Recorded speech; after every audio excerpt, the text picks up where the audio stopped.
and a warm welcome to State of Business on Art Television. I'm Heshain Ali and let's have a look at the headlines first.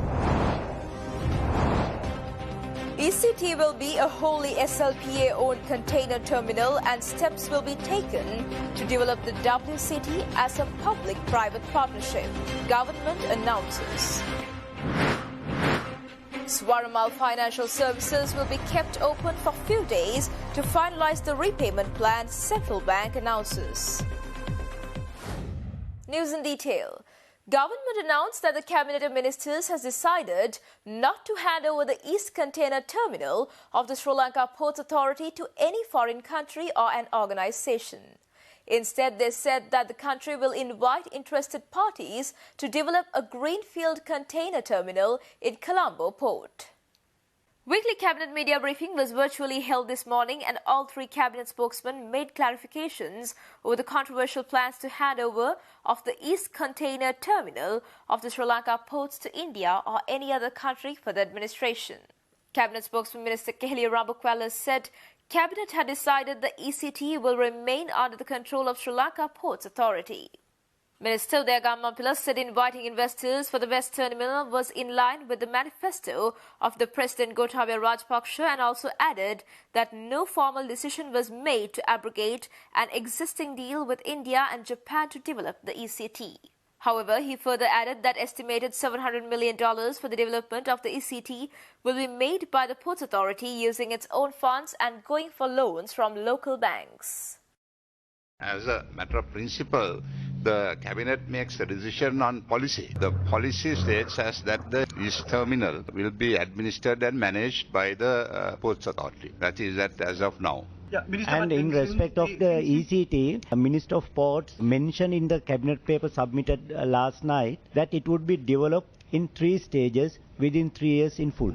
Now that there is a tripartite agreement, how would you proceed in abrogating that agreement? Would you negotiate with the 3 other 2 parties, or would you just make a statement, or would you issue a letter to them, or how are you going to have this divorce with the other 2 partners? No, yeah, it will be dealt with the Ports Authority and the Minister concerned and the Foreign Minister. Ministry will deal with it. Those details we cannot divulge at the moment. Central Bank has allowed the Swarnamal Financial Services to open its sum of identified offices, including the head office, for a limited period of time. Central Bank also announces that the company has been authorized to execute its repayment plan to its depositors within that allocated time period. The Monetary Board of the Central Bank has ordered to resume business of Swarnamal Financial Services for a limited time on a conditional basis only for the purpose of repayment up to 50% of the remaining deposits of the company. The repayment plan is monitored by the panel of management appointed by the Monetary Board, and Swarnamal has taken measures to implement the plan.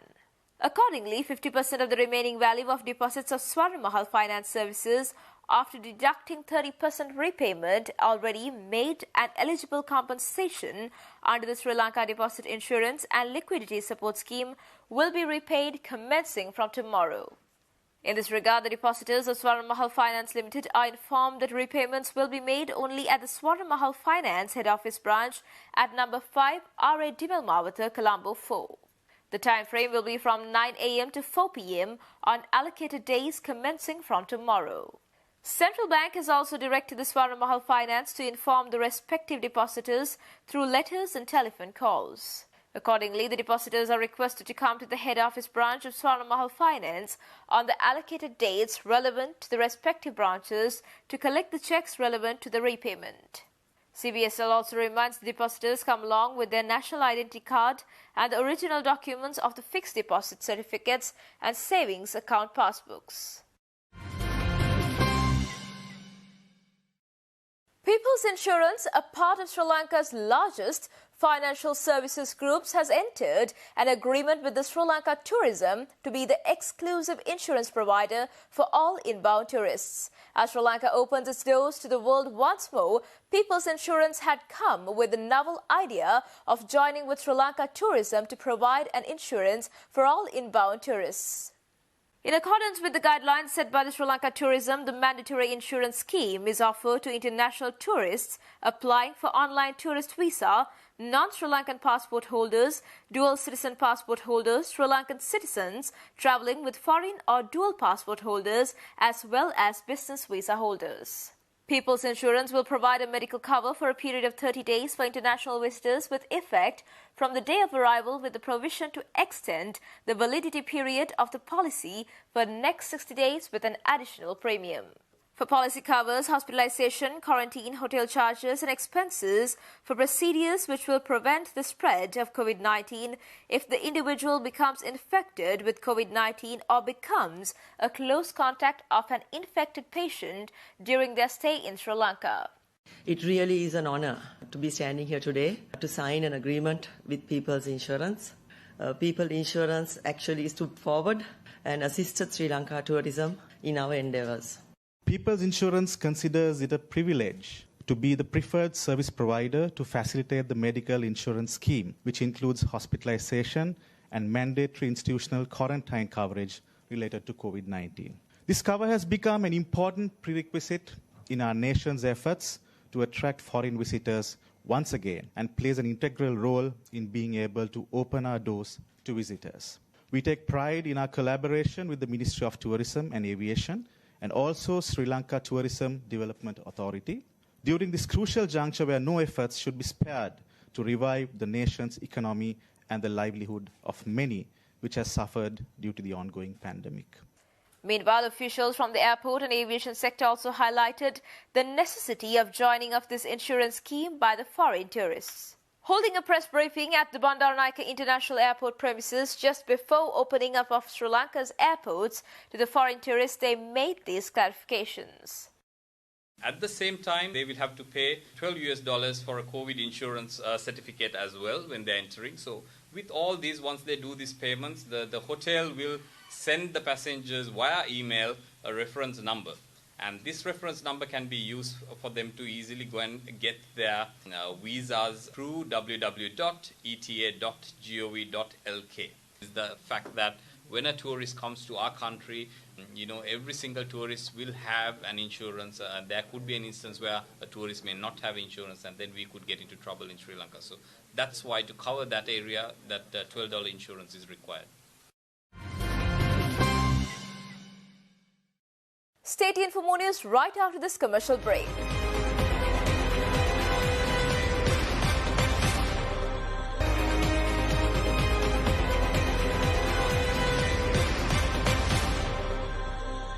Welcome back after the break.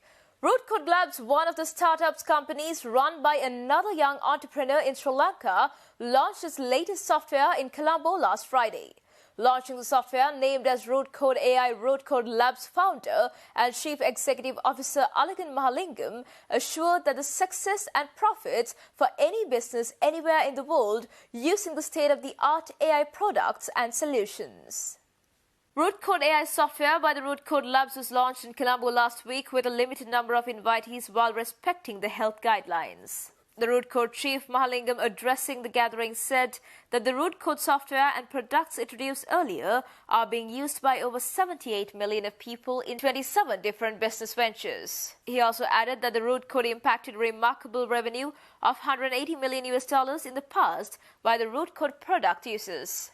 To get to a point where you could do what you plan in 5 years in 1 year. 5:1 is something that I never thought. That was my vision for 2020 to 2025. And here we are at the start of 2021, just after getting through a major world's pandemic. It's still not over. And here we are, launching Root Code AI.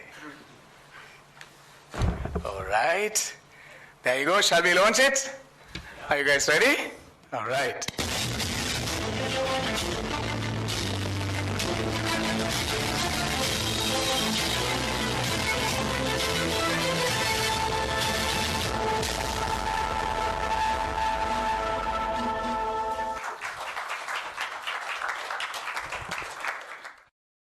Root Code Labs founder and Chief Executive Officer Alagan Mahalingam said that the FISLD artificial intelligence has affected on human lives in many ways and the humankind should be tactful to use it effectively.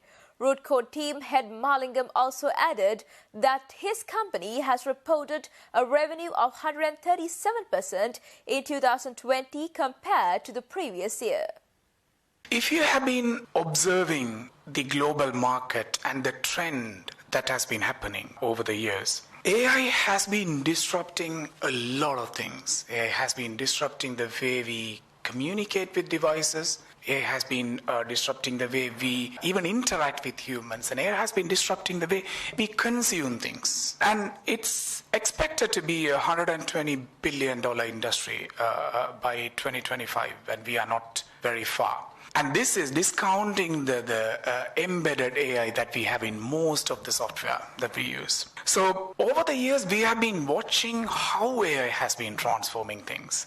Some major 4 industries AI has been transforming, starting with sales to finance to supply chain and marketing. One great example on supply chain is 2 decades back, supply chain was way less optimized because of no AI input.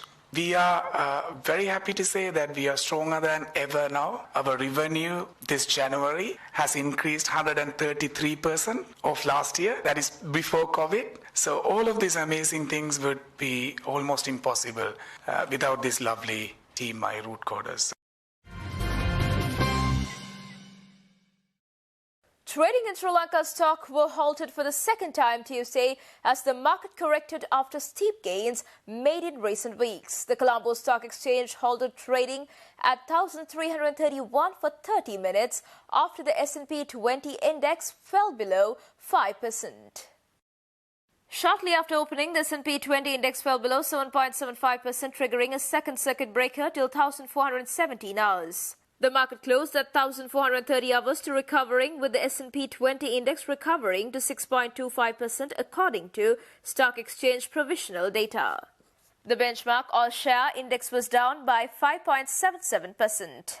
Sri Lanka's stock had been rising steeply amid excess liquidity in money markets from debt monetization and unusually high profits in some companies. Sri Lanka's stock has been among the best performing in the world. Previously, the market was halted on April 30, 2020, when the government imposed the first island-wide lockdown due to the COVID-19 virus. Meanwhile, Sri Lanka's rupee was quoted firmer at around 192 rupees and 50 cents to 195 rupee levels in the spot market today, while bond yields were flat. The rupee closed around 193 rupees and 50 cents to 194 rupees and 25 cents to the US dollar yesterday. Stay tuned for stock updates.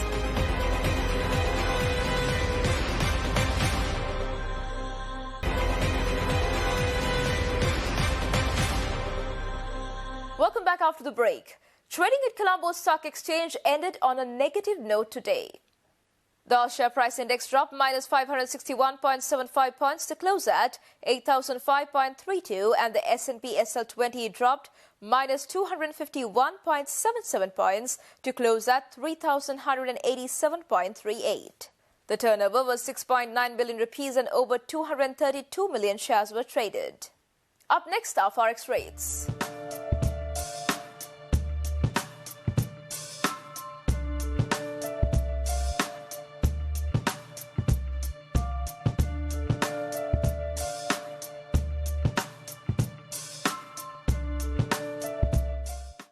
And that's all news for today. See you tomorrow with State of Business at the usual time. Until then, take care and good night.